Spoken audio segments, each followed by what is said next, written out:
Ils sont à peu près une dizaine de sans-abri qui prennent d'assaut cette rue de Nairobi tous les soirs.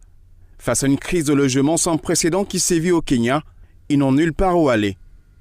Jane Wangari raconte leur misère. Le défi auquel nous sommes confrontés dans les rues est principalement la faim. Surtout si vous n'avez pas d'argent pour acheter de l'eau. Même se laver est un problème, car en tant que femme, nous ne pouvons pas nous baigner dans la rivière. Il y a des vérandas spécifiques où nous pouvons dormir. C'est là que nous sommes autorisés à dormir pendant les inondations. De plus, la police ne nous laisse aucune chance. Lorsqu'elle nous trouve en train de dormir, elle brûle nos vêtements, de couchage, nous frappe et nous poursuit.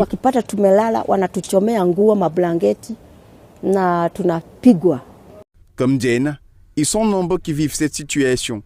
Des images filmées lundi dans les rues de Nairobi montrent les sans-abri se rassemblant et se reposant sur les trottoirs, certains se reposant sur des morceaux de carton sur le sol froid. Christabel Ngala, une habitante de Kibera, l'un des plus grands bidonvilles du monde, craignant d'être expulsée en raison de problèmes financiers, invite le gouvernement kényan à réagir.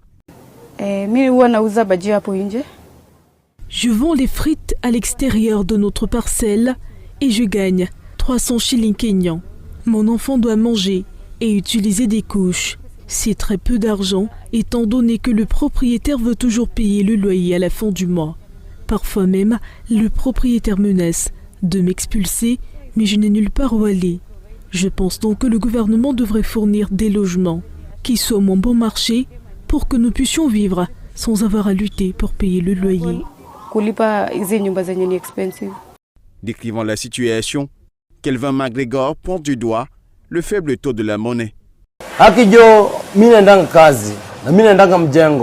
Je suis un ouvrier occasionnel dans le bâtiment. Je suis payé 500 shillings kenyans par jour, ce qui n'est jamais suffisant. C'est très peu d'argent. Je n'ai pas de maison. Parfois, je manque de nourriture. L'argent ne suffit pas. Je dois payer pour me loger et dormir, ce qui est très difficile dans la vie. Cet argent est très faible.